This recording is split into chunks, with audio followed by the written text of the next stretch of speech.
The Desert Hannibal, the unconquerable saga of Khalid ibn al-Walid, the greatest general who fought on the wrong side. In the history of warfare, there are generals defined by their battles: Alexander, Caesar, Napoleon. And then there is Khalid ibn al-Walid, a man so singularly brilliant that he is defined by the very act of switching sides. Imagine the ultimate military antagonist in any great American drama, a tactician whose every move is flawless, whose victories are devastating, and whose name strikes fear into the hearts of the heroes. At the Battle of Uhud in 625 CE, that was Khalid. He was the patrician cavalry commander of Mecca, an elite warrior whose devastating flank attack turned a guaranteed Muslim victory into a brutal rout. He was the most dangerous enemy the nascent faith had ever faced.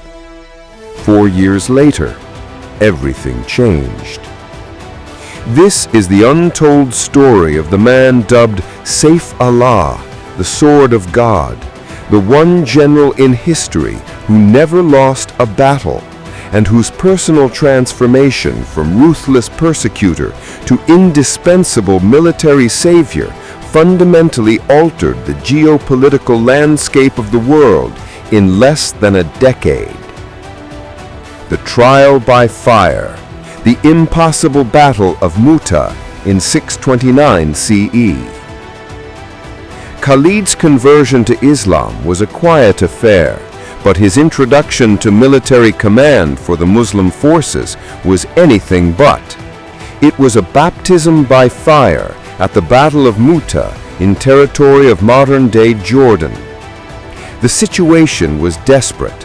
A Muslim force of approximately 3,000 men, far from their homeland, found themselves facing the organized, professional, and terrifying might of the Byzantine Empire, the inheritors of Rome, backed by their Arab Ghassanid allies. The size of the Byzantine force is debated by modern historians, but contemporary reports placed it at a mind-boggling 100,000 to 200,000. Even the most conservative estimates put the enemy force at least 10 times the size of the Muslim army. One by one, the 3 Muslim commanders designated by the Prophet Muhammad were killed. The army, now leaderless and facing annihilation, fell into disarray. The world's first great holy war was about to end in a massacre.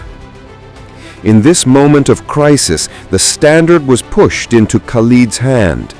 He had been a Muslim for barely a year, yet the soldiers knew that if anyone could save them, it was this veteran of countless Meccan campaigns. Khalid did not fight to win, he fought to survive and deceive. His genius was a masterclass in psychological warfare and tactical withdrawal. The night swap. Under the cover of a freezing desert night, Khalid reorganized his entire force. He swapped his wings, placing the rear guard in the front and the right wing on the left. The illusion of reinforcements. The next morning, when the Byzantines formed up, they saw unfamiliar faces and flags in the Muslim front line. They immediately concluded that massive reinforcements had arrived overnight. The tactical retreat.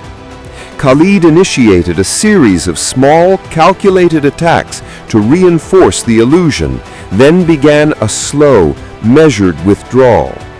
The Byzantine commanders, paralyzed by the fear of being lured into an ambush by this supposed fresh army, refused to pursue aggressively. Khalid extricated the Muslim army from an impossible battlefield with minimal casualties, saving the entire force and maintaining the morale of the nascent state. When he returned, the common people called them fleeing, but the Prophet Muhammad understood. He bestowed the title that would define Khalid's destiny, Saif Allah, the sword of God. Forging the Empire, the Ridda Wars, 632 to 633 CE. When the Prophet Muhammad died in 632 CE, the new state fractured. Many Arabian tribes, whose loyalty was often personal, declared independence and rose in rebellion, the Ridda Wars, wars of apostasy. This was an existential threat. Had the caliphate failed to swiftly crush these revolts, it would have been instantly swallowed by the powerful Persian and Byzantine empires flanking it. The caliph, Abu Bakr, entrusted Khalid with the most difficult theaters of war. For the next year, Khalid was an unstoppable blur of military action. He demonstrated a relentless energy, covering hundreds of miles of hostile terrain, always striking before the enemy could consolidate. His ultimate test came at the Battle of Yamama against the false prophet Musaylima, who commanded a massive force that was fiercely loyal. The battle was a meat grinder. The Muslim army was initially overwhelmed and forced to retreat. It was here that Khalid exhibited his personal, rallying leadership. He didn't issue orders from the rear. He rode to the front line, bellowing his challenge, and began to personally reorganize the disorganized ranks. His leadership turned the tide, culminating in a vicious hand-to-hand struggle inside a walled stronghold, later known as the Garden of Death. The victory at Yamama was brutal but total. It cost the lives of many early Muslim companions, but it saved the caliphate.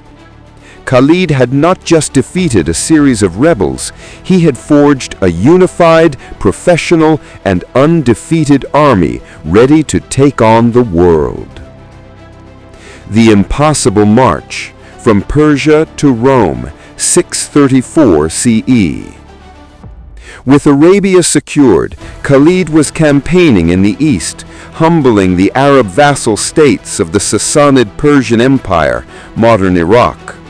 He won a string of rapid, brilliant victories: the Battle of Chains, the double envelopment at Walaja, and the devastating slaughter at Ulayas. But the real focus of the war had shifted. The Byzantine Empire was crushing the Muslim forces in the west, Syria. Caliph Abu Bakr issued an order that history still marvels at. Khalid must leave Iraq immediately, lead half his army, and reinforce the Western Front. The problem was the route, the Syrian desert. This was not an ordinary desert. It was an 800-mile stretch of waterless, pathless, and utterly hostile terrain. Every general advised against it, calling it a death sentence. Yet Khalid, relying on local guides and his own indomitable will, chose the impossible path. This was a direct, dangerous route that would allow him to arrive weeks or months faster than if he used the established roads. This march is often compared to Hannibal's crossing of the Alps for its sheer audacity and logistical genius. Khalid's solution to the water problem was terrifyingly simple: the camel water tanks. He ordered a herd of 20 camels to be watered until they were thoroughly distended, then muzzled them to prevent them from ruminating or regurgitating. When the army ran out of their stored water in the deepest, most barren stretch of the desert, the camels were slaughtered one by one, and the water from their stomachs was strained and distributed to the desperate troops and horses. The march was completed in a blindingly fast 10 to 18 days. When Khalid's dusty, battle-hardened veterans appeared like a mirage out of the eastern desert, striking the enemy garrison at the Battle of Marj al-Rayit, the psychological impact on the Byzantines was devastating. The general they feared most had seemingly bypassed every fort, every river, and every natural defense. They were facing not just a new army, but the unstoppable momentum of a supernatural force. The Hammer of Byzantium, Battle of Yarmouk, 636 CE. Khalid's lightning-fast arrival changed the entire complexion of the war. He now commanded the entire Muslim army in Syria. The Byzantine Emperor Heraclius, horrified by the rapid collapse of his eastern flank, gathered the professional veteran imperial army. Estimates of their number range from 40,000 to 80,000, and marched to crush the Muslim invaders in one decisive strike. The two armies met in the scorching heat of the Yarmouk River Valley, a desolate, windswept plateau in modern-day Jordan. The battle that ensued over 6 grueling days was one of the most important in world history. The Byzantines had the advantage of heavy armor, long training, and vast numerical superiority. On the early days of the battle, the professional Byzantine heavy infantry repeatedly shattered the Muslim ranks. This is where Khalid's genius for adaptive command shone brightest. The mobile guard. Khalid kept his best horsemen, the veterans of Iraq and the Ridda Wars, organized as a highly mobile, unattached reserve. Whenever a Muslim wing was about to break, Khalid would personally lead the mobile guard on a lightning-fast counterattack into the Byzantine flanks or rear. He didn't just plug the holes, he hammered the enemy, then pulled his reserve out, allowing the line to reform. The women's defense. When the Byzantines broke the Muslim lines and began routing the troops on the 2nd and 4th days, the Muslim women in the camp, armed with tent poles and stones, famously beat the fleeing men back into the battle, shaming them and preventing a complete collapse. This demonstrates the fierce commitment of the entire community, but also the severity of the threat Khalid was managing. The final encirclement. On the climactic 6th day, Khalid executed his masterpiece. He led the entire Muslim cavalry on a massive sweeping maneuver. Instead of charging the infantry, they circled wide, charging the Byzantine cavalry on their flank and driving them entirely off the field. With the enemy cavalry routed, Khalid exposed the flanks of the massive, slow-moving Byzantine infantry phalanx. He then relentlessly drove the Byzantine infantry backwards, trapping them between the Muslim army and the deep, deadly ravines and gorges of the Yarmouk River.